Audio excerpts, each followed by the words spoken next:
All right, welcome everybody. Today is February 25th, and today we are talking about different ways that you can improve your English. And the way that we're going to do this today is similar to something that we have done in the past, where I'm going to let you tell me what you do, and then I will tell you what I like about that and what I don't like about that, or maybe why that's a good idea, but also how you could improve it to make it a little bit more useful. So that's what we are going to do today. And for anyone who is, if this is your first time watching one of my live videos, these are usually about 30 to 45 minutes long. So yeah, this video today will not be longer than 45 minutes. And if you can't watch all of it right now, you can always come back and watch it later because I do not delete these. These stay on my YouTube channel. And I see Rhea is here. Thank you for joining, Rhea. Good to see you. Jane is also here. Thank you, Jane. Evelyn here as always. Thank you for joining. Sapito as well. Thank you for joining, Sapito. I see Karimi and Sami. Carolina. Hello, everyone. Ava, thank you for joining. Irena. All right. But yeah, that is our topic for today is how to improve your English, different things that you can do. And don't again, you are going to tell me what you do, and then we're going to talk about it. But please do not tell me yet, because before we do that, there are two things that I want to talk about. So please wait a moment before sending me your sentences telling me what you do.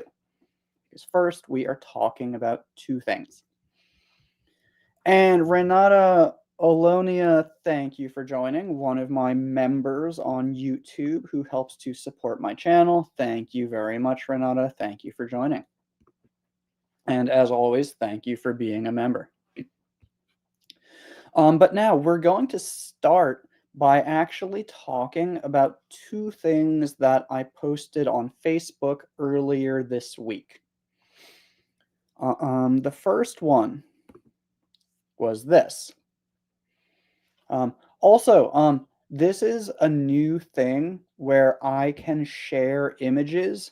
I've never used this before. This is new to this software.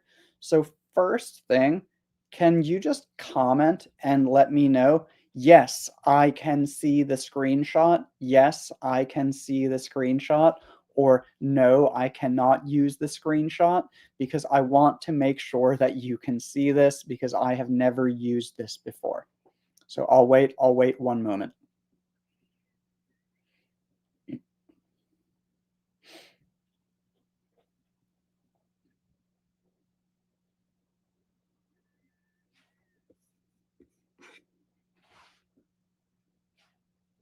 Okay, 2 people said yes, 3 people said yes. Thank you very much. Okay, we can see it. Thank you. Thank you, everyone. Okay, so this is the first thing that I wanted to talk about.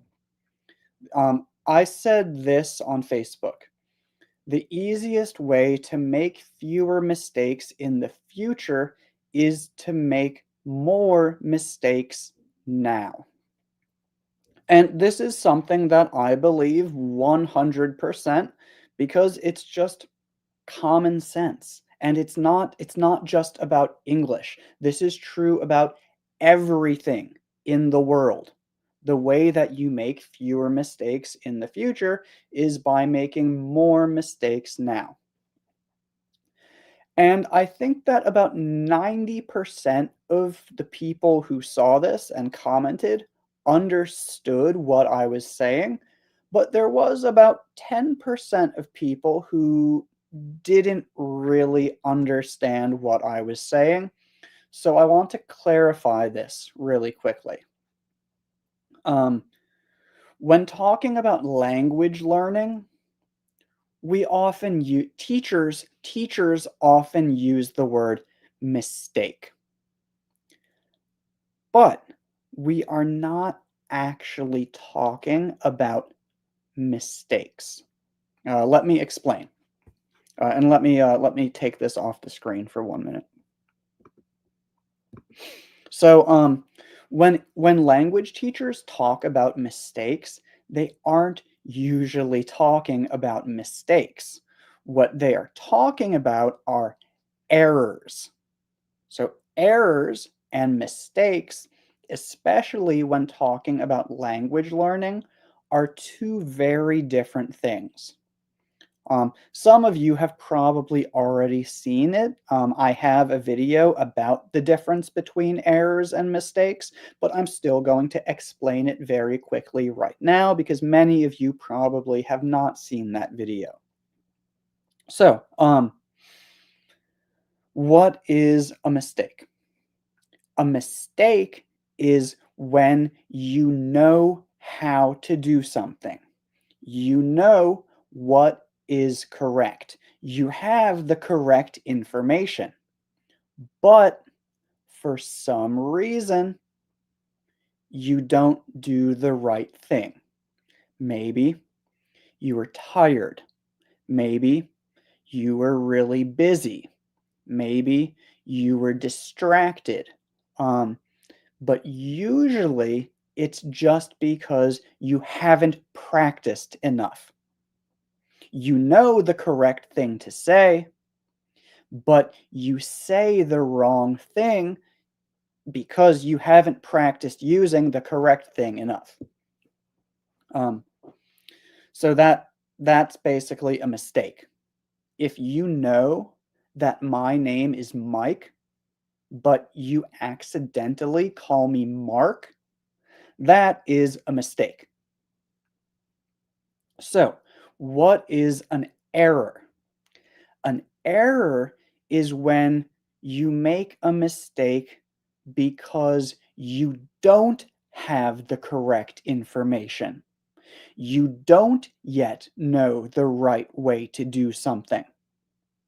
So if you call me Mark because you really think that my name is Mark, that would be an error. It would also just be really weird because my name is Teacher Mike. It's obvious that my name is Mike, but people still call me Mark every day, and it's really weird. I don't know why. Um, Anyways, that's not important. Talking about errors and mistakes. So back to errors and mistakes. A mistake is something where you know the right thing, but you do the wrong thing, probably because you don't practice enough. An error is when you do or say the wrong thing because you don't yet have the correct information.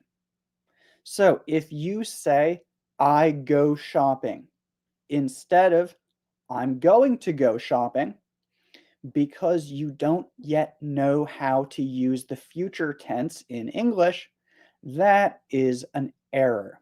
It is not a mistake.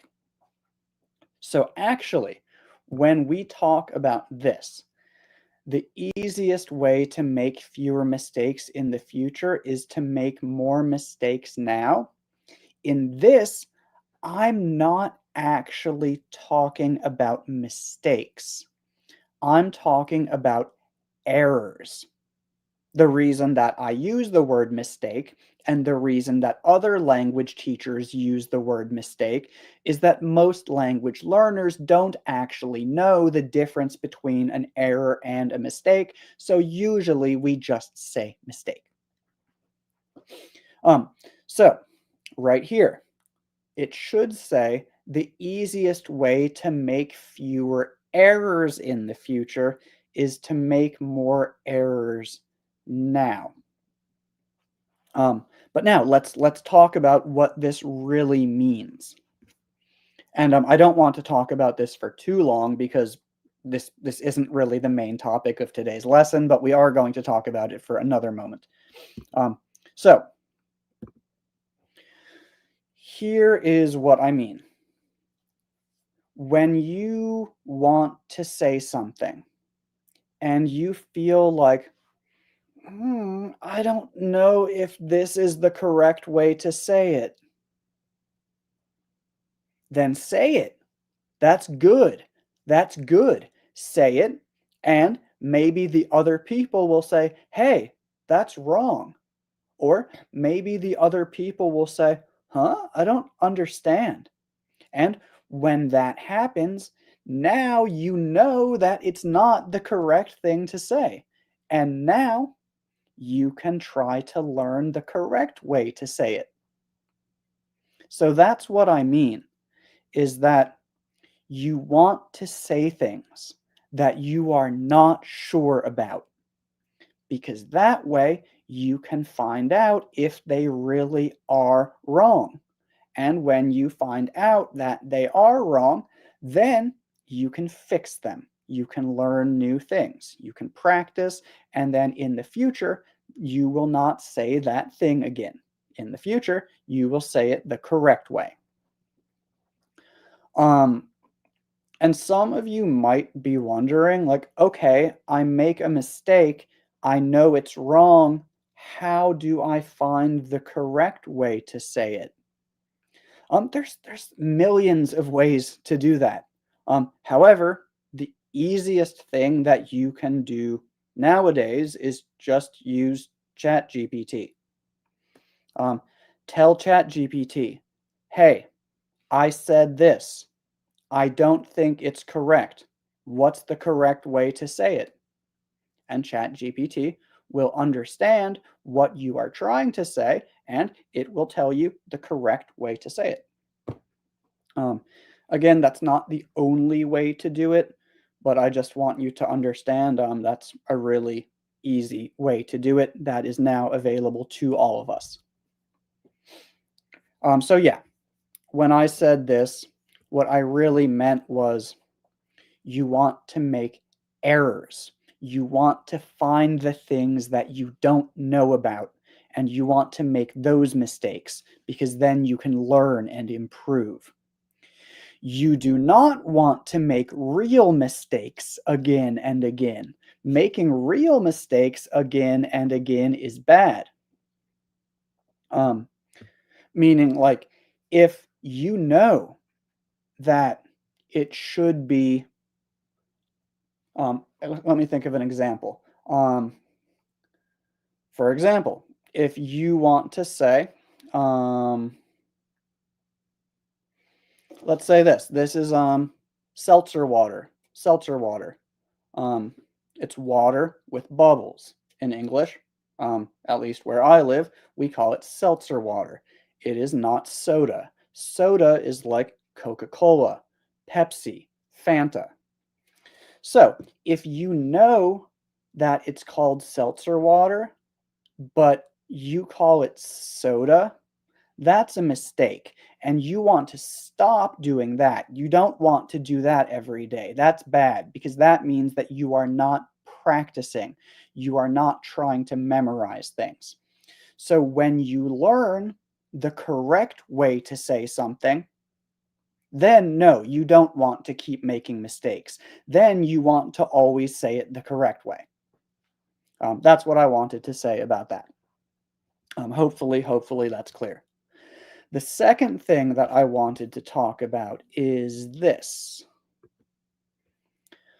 So I said this. This is another thing that about 10% of people were a little bit confused about. I said, most people don't realize how much English they really understand until they stop trying to translate every word and just listen. 99% of the time, if you know a word, your brain understands it when you hear it. And there's absolutely no need to translate it into your first language. Most of you are translating words and phrases while listening or reading only because you have made a habit of doing that, not because you actually need to do it. When you're listening to podcasts, watching TV, watching my videos, or whatever it is that you watch or listen to, try to just relax and allow your brain to do its job instead of trying to translate every word and phrase.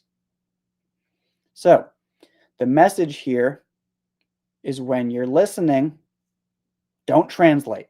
That's not helpful. Your brain will usually understand it.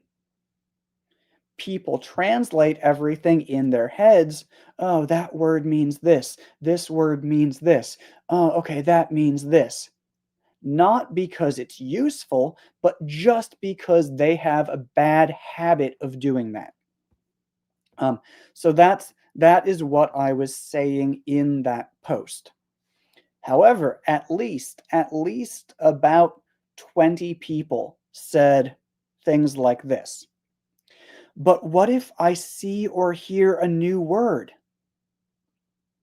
Yeah, if you see or hear a new word, you can use a bilingual dictionary to translate it. That's fine. That's fine. That's not the best thing to do. The best thing to do is first look at the rest of the paragraph, the rest of the sentence, and try to understand it yourself first.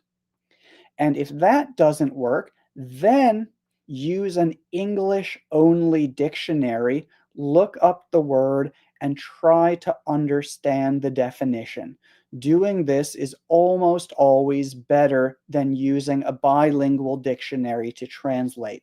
Because when you use an English only dictionary, one, it keeps you in your English brain. You're not thinking in your first language. And that should always be your goal. Stay away from my first language, stay in English. So that's one of the reasons why it's best to use an English only dictionary for new words. Um, Second, when you use an English only dictionary to look up new words, you learn how to write definitions. You learn how to explain things. And this becomes really useful when you need to explain things to other people. So if you don't know what a can is called, then you've read many definitions before and you kind of know how to make them. You could say, it's an aluminum container that holds liquid for drinking. So when you use an English only dictionary, you learn how to describe these things because you spend so much time reading them.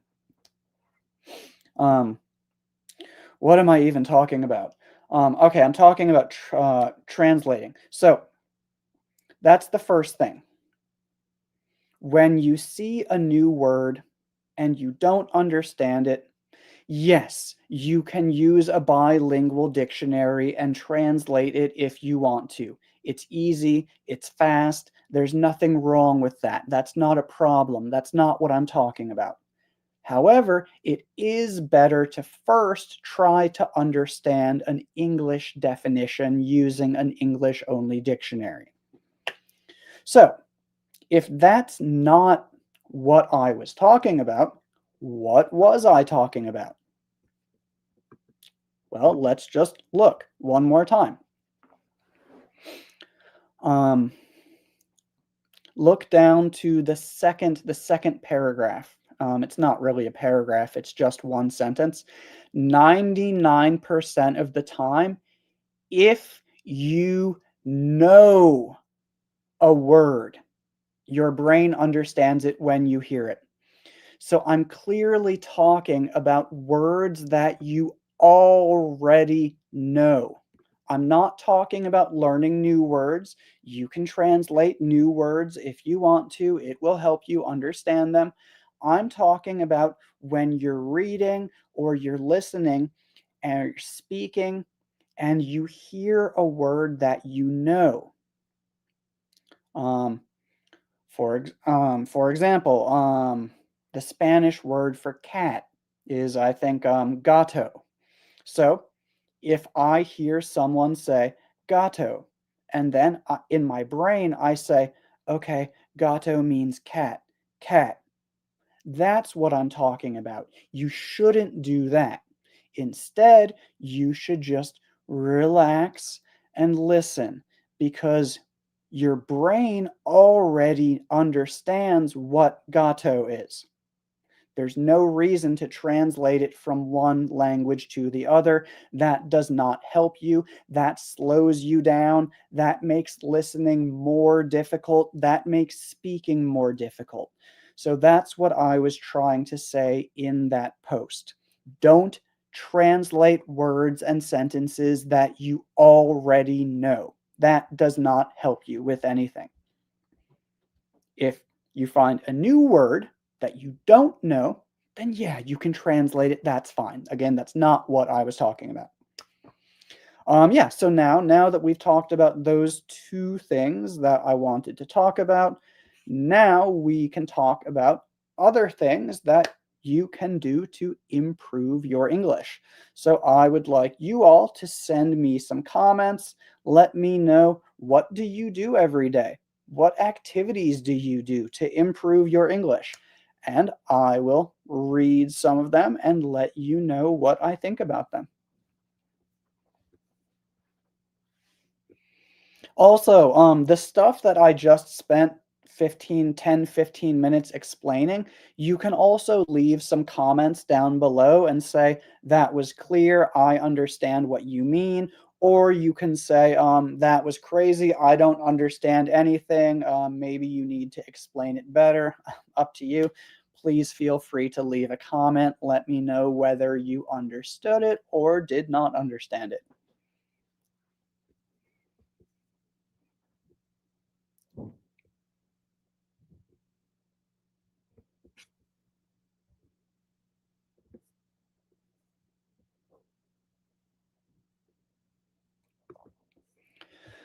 It's Mariana. I try to listen to your Facebook Live every day to practice my listening and translate phrases of my daily life too. Yeah, good. Um, so yeah, listening every day, good.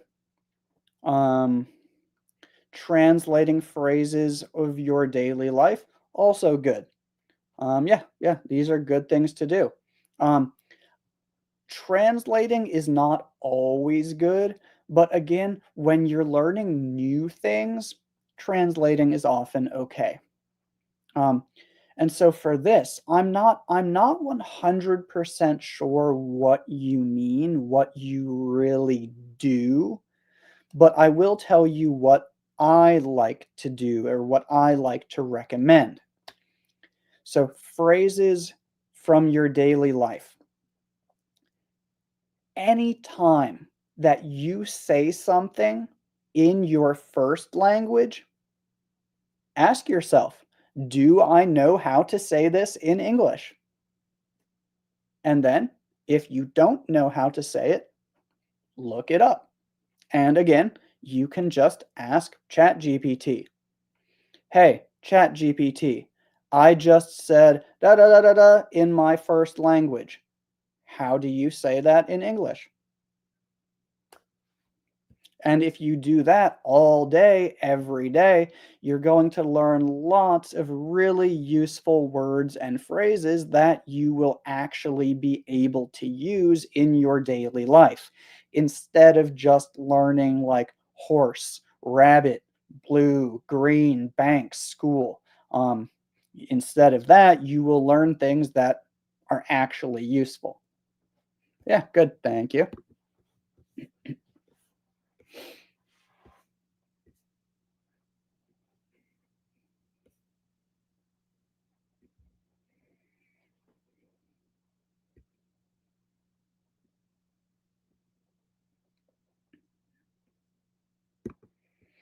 I read a novel and I discuss it with ChatGPT.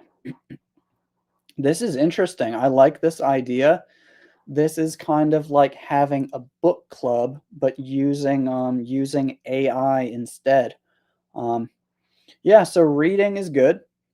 Reading is an excellent way to improve your vocabulary, improve your grammar, because you'll see lots of new things. Um, Now, if you read but you never practice speaking, your spoken grammar is probably not going to improve. I want everyone to remember, if you want your grammar to be good when you are speaking, you need to practice speaking. Just reading is not enough.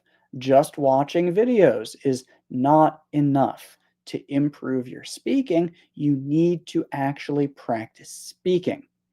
And that's why I like this. Then I discuss it with ChatGPT. So this person's not just reading, but also having a conversation. And because he's having a conversation about the thing that he just read, that's going to help him remember the stuff that he's read, remember that language long term. So I think this is a really good idea.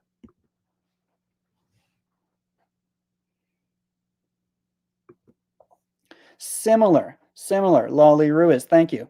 So this is similar to what the last guy just said. Practice explaining videos with my own words. So after you watch one of my videos or anything that you watch, then try to talk about it.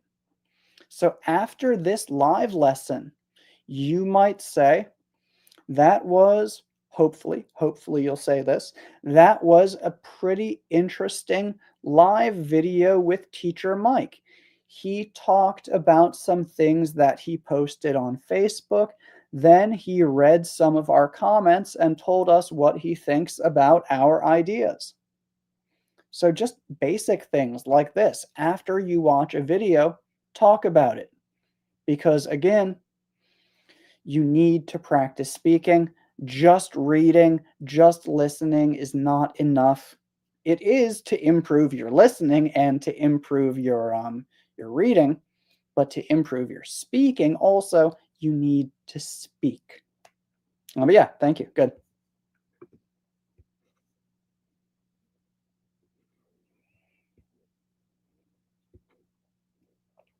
I see a lot of people. Obviously, I can't select every comment, and I see a lot of people saying, I read, I listen to podcasts, I watch videos. Yes, all of these things are good. Um, all of these things are good, but remember, you need to practice speaking also. Hasona says, I try to take online courses. So this is something that I don't talk about a lot because I don't have any courses to sell you. But and also just because I know that most of you are looking for free ways to learn. Many of you don't want to pay for things, and that's fair. However, if someone tells me, "Hey, Teacher Mike, I'm thinking about taking an online course to learn English," or "I'm thinking about going to a language school to improve my English." 99% of the time, that is a good idea. Um, Learning in a classroom or online with a real teacher is always a really good idea. You just need to check a little bit, do some research, go to the school, take a look at talk to the teachers, figure out if it really is a good school, if it really is a good course. And if it is good, then yeah, that's almost always a good idea. And I should probably talk about this more often. Again, I don't talk about this very often because I know that many of you want to learn for free. But if you have the time and money to take a course or go to a language school, 100%, I highly recommend it.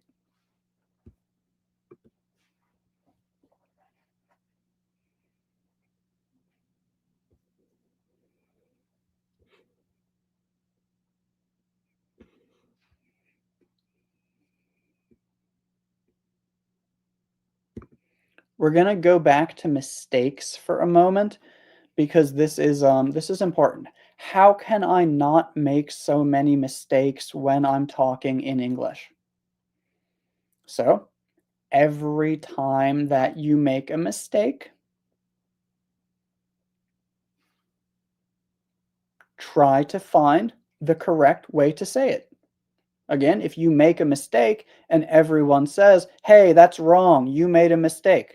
Okay, now you know that that's wrong.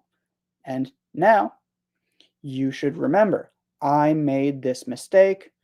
Go home, find the correct way to say it, write it down in your notebook, make a flashcard for it, write 5 sentences with it, and review those every day for 1 to 2 weeks. Read them out loud again and again. For example, if you have, what's an example? Easy example, again, seltzer water. If um if you call this soda, it's not soda, it's seltzer water. So if you ask someone, "Hey, can you please get some soda for me?" and they bring you Coca-Cola and you're like, "Oh no, this isn't what I wanted. I must have made a mistake." Then you ask ChatGPT, "Hey, I want the water with bubbles, but I don't want Coca-Cola. What is it called?" ChatGPT will tell you it's called seltzer water. And then to remember and to not make that mistake again in the future, you make a flashcard with the word seltzer water on it, and you add that to all of your other flashcards and you review them every morning, every evening. I have videos about how to use flashcards if you don't know what I'm talking about. You should know because I've talked about this a million times before. But you make a flashcard and you review it every day. And you also write 10 sentences. For example, could you please buy some seltzer water? I like to drink seltzer water. Do you have any seltzer water? What brand of seltzer water do you like to drink? Write 10 sentences using the thing that you first used incorrectly. But your 10 new sentences should all be use the word correctly. And then don't just write them, but every day, again, for the next 1 or 2 weeks, read those sentences out loud. So you wake up, you look at your sentences. What brand of seltzer water do you like to drink? Okay. What brand of seltzer water do you like to drink? Okay, I think I got that one. Do you have any seltzer water? This is me holding a notebook. So yeah, that's what you do is when you make a mistake, you focus on never making that mistake again. But you're going to make a lot of mistakes.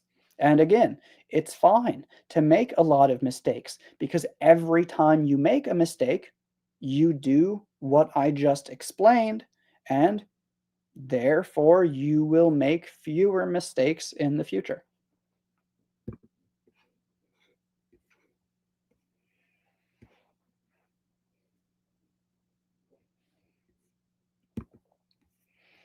I love when I'm watching a movie in my native language and I try to interpret it into English. It helps me come up with new words to learn and makes it easier to understand. It also helps me with the alternatives. Okay, great. So this person likes to watch movies in their native language and then check to see if they know how to say it in English. Um, This is like what I was talking a moment ago. Remember, I said every time that you say something in your first language in your daily life, ask yourself if you know how to say it in English. And if you don't, look it up. This is the same concept, the same idea. However, instead of using the things that you say in your daily life, you're using language that comes from a movie. And if you really want to expand your vocabulary, learn lots of new different words that maybe you've never heard before, yeah, this can be a good way to do it.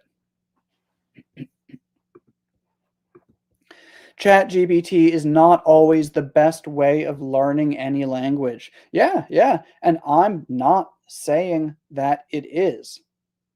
I'm definitely not saying that ChatGPT is the best. There is no best way to learn a language. Everyone learns differently. Everyone has a different foundation that they are starting with.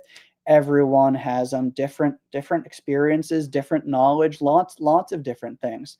And again, I don't think that ChatGPT is a great way to practice speaking or anything like that.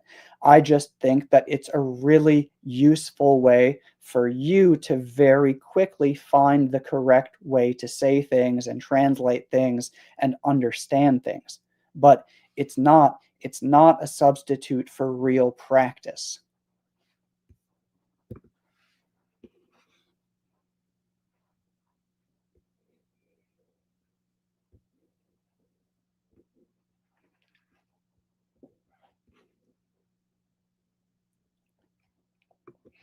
Renata, again, thank you for being a member on YouTube. I think you're also a subscriber on Facebook, so thank you very much. Um, I try to watch news on CNN every day, but I don't understand a lot. Yeah, perfect, perfect. Um, that is how many people start learning a language. Um, you listen to things even when you do not understand them. Sometimes you should listen to things that you understand about 80 to 90%, like my videos, but a lot of the time, you should be listening to things that you don't yet understand. Um, and there are several reasons for this. One reason is that when you listen to stuff and you don't understand all of it, that's okay because your goal when listening should not always be to understand everything. Your main goal when listening should often be for the sounds of the language to go into your ears and into your brain, because even if you don't understand what they're saying, your brain is becoming more comfortable with the sounds. And maybe when you listen every day, you might hear a word maybe 200 times over one in 1 month. You might hear the same word 200 times and you don't know what it means. But then when you finally learn what that word means, you've already heard it so many times that you have no difficulty listening to it or pronouncing it because you already learned how to do that before you learned what it meant. So by just listening to stuff that you don't understand, you're still learning a lot about the language, even though you don't understand the words. That's really important for people to understand. Listening is not always about understanding. It's often just about becoming comfortable with the sounds of the language and how words and sentences sound, even if you don't understand them yet. I think there was something else I wanted to say about that, but now I don't remember what it was. But yeah, good. And again, thank you for being a member and a subscriber.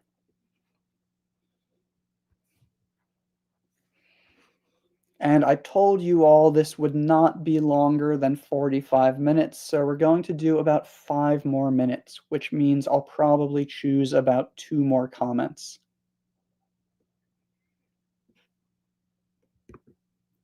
Okay, so George Phoenix, I think that's how you say George. Um, I speak with native speakers, and they are so nice. They don't care about my mistakes. Good. So this is interesting because a lot of people think that native speakers are really going to care about your mistakes. 99% of the time, they don't. And it's rude to tell someone that they are making a mistake. Like, I can do that because I'm an English teacher and people want me to tell them when they are making mistakes. But, like, for example, my wife, English is not my wife's first language. Her first language is Thai. And when she speaks to my mom and she makes a mistake, my mom never tells her that she's making a mistake because that's usually considered rude. It's not polite. So everyone's afraid, oh, native speakers, I don't want to make mistakes. We don't care if you make mistakes. Like some people do, and some people might say something, but that's probably not your friends, not your family, not a nice person, not someone who you should care about. So, yeah, maybe the person at the bank or the bus driver, they're a little bit upset with you because they can't understand what you're saying, but they're not angry that you're making a mistake. They are just not a very patient person, and maybe they're having a bad day and they don't want to deal with this situation where they can't understand what you're saying because they are not an English teacher. Um, but anyways, I want everyone to understand most native speakers do not care about your mistakes, and even when you make mistakes, most of the time we can still understand you. And again, if you do make mistakes, that is an opportunity to learn so that you will not make those same mistakes again in the future. Um, the other thing is that native speakers, people always say things like, I need to practice with a native speaker because they're going to correct my mistakes. They're going to teach me things. No, they're not. If you want someone to correct your mistakes, you pay a teacher. You give a teacher money and you say, I want to take classes with you. Because teachers teach for money. Native English speakers who are not teachers don't want to do a bunch of work. They don't want to give you a free English lesson. Native speakers just want to chat with you, probably. Hey, how's your day? How are you doing? Blah, blah, blah. But they don't want to explain how to use past tense correctly. That's not That's weird. That's not something that normal people do every day. That's something that I do because I'm a teacher. But my brother would not want to do that, probably. Actually, he would because he's really nice. But my point is that you don't practice with native speakers because they are going to teach you things, because they're probably not really interested in giving you big explanations or teaching you difficult things. They just want to talk to you because you are another human. Um, the other thing is that I can explain these things because I have thousands of hours, over 10 years of experience explaining these things. Most native English speakers don't know how to explain past tense. They don't know how to explain passive voice. They don't know how to explain countable and uncountable nouns. because again, it's not their job. And this is a great comment from George. I'm not saying anything about what George is saying. I just want everyone to know that like practicing with native speakers is good, but if your idea is I'm going to practice with native speakers only because they will teach me everything, that's crazy. That's not what a normal person wants to do in a conversation. In a conversation, the other person just wants to ask you about yourself and connect with you. Because again, 99% of native speakers are not English teachers.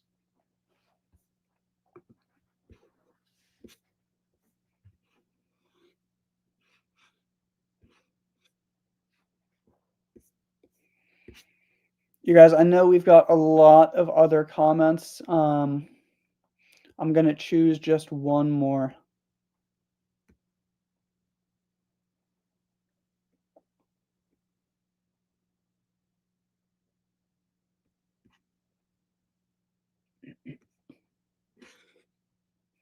Okay, lately I've been reading short story books out loud. I listen to the pronunciation of the words I don't know on Google. Very good, very good. So, there's two things. There are two things that I want to talk about right here. Thank you, Mario. First, reading out loud. Reading out loud is an excellent way to practice speaking. Um, Reading is good, but reading out loud, speaking the words is always better. Um, unless you are in a place where you are supposed to be quiet, then it's not better. Then it's a bad idea. Um, but most of the time, reading out loud is better than just reading because it allows you to practice speaking. That's the first thing. Anytime that you are reading, if it's possible, speak the words. Don't just read it in your head. Second, I listen to the pronunciation of words I don't know on Google. So many people comment things like, I want to read out loud, but I don't know how to pronounce a. Look it up. Look it up in a dictionary. Come on, you guys. Like when there's a word that you don't know, you have the internet. I know you have the internet because you're commenting on my Facebook page or on my YouTube channel. So you clearly have the internet. When you don't know how to pronounce a word, use Google, use ChatGPT, use an online dictionary, Cambridge, Merriam-Webster, Oxford, every every online dictionary, or probably 99%, they have a button that you can press or you can click, and when you click that button, it speaks the word for you and you can listen to it. Google does the same thing. You can go on Google, you can ask how to pronounce this word, and it will tell you. You can on Google, you can also adjust the speed to make it a little bit slower if there's part that you have difficulty hearing. So yeah, when you read out loud to practice speaking. When there's a word you don't know how to pronounce, there are tons of ways that you can look it up. You don't need to ask a teacher. You can just go on the internet and find it. Yeah. Also, one more thing. Yeah, two more things I want to say. One is that I have a Facebook broadcast channel. I'm going to send the link to it in the comments right now.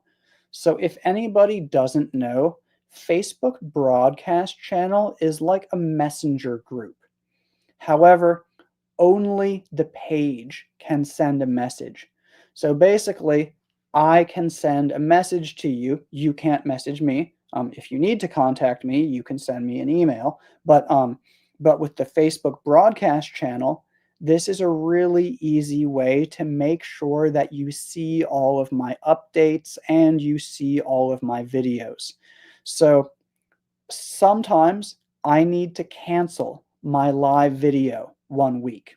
When I do that, I send a message in the Facebook broadcast channel to let you know. Also, every time I have a new video, I also send that in the Facebook broadcast channel. When I have a new ebook, I will also send that in the Facebook broadcast channel. Um, so again, the link is in the comments. It says join my Facebook broadcast channel. It doesn't look like a Facebook link, but that's just because Facebook is weird. I don't know why they did that. It's really stupid, but I promise that link is safe. It doesn't look like Facebook, but it is. Join my Facebook broadcast channel if you are interested in receiving about one message per day from me, usually just an update. Hey, I have a new video. Hey, here's an old video that you might like. Hey, my new ebook is available. Things like this. The final thing that I want to mention, similar. Um, So because we are talking about how to learn English today, I'm also going to send you guys the link to my ebooks. I know many of you have already purchased them or have already heard about them but are not interested in purchasing them. But the link is down below if you would like to get my ebooks. This is the link that says get my ebooks, teachermikeenglish.teachable.com. I have two ebooks, which are both about how to learn English. The first ebook is about 8 ways that you can practice speaking by yourself. So even if you live in a country where not many people speak English, you can practice speaking. Even if you have people who you can practice with, but you're not comfortable practicing with them, you can practice by yourself. And this ebook gives you 8 ways that you can do that. The second ebook is about something really important that we talked about earlier, and that's about translating everything in your head, even when you already know what it means. Um, so, my second ebook teaches you how to stop translating everything in your head and instead start thinking in English. So, thinking in English without your first language interfering. And this is a really important skill if you want to be able to speak fluently. So yeah, the link to my ebooks is in the comments. And even if you don't need the ebooks for yourself, if you know anyone else who might want them, you can also purchase them as a gift. You just need the other person's email address and it will send the files to them instead of to you. But yeah, the ebooks are there in the link below. Each ebook is $12.99, or you can buy both of them at the same time for $18.99. So you save about $6 or something. But yeah, that is all for today. Thank you all very much for joining and participating. As always, obviously, I am just one human. I don't have a team. It's just me. I plan my videos, I record my videos, I edit my videos, I reply to your comments. There's no one helping with this stuff, and I am not a robot. So I'm sorry that I cannot reply to every single comment, but I do try my best to choose the ones that I think will help the most people. And sometimes you guys have great comments, but I just don't see them because I'm talking. Um, but yeah, thank you. Thank you all very much for joining, and I will see you at this time next week.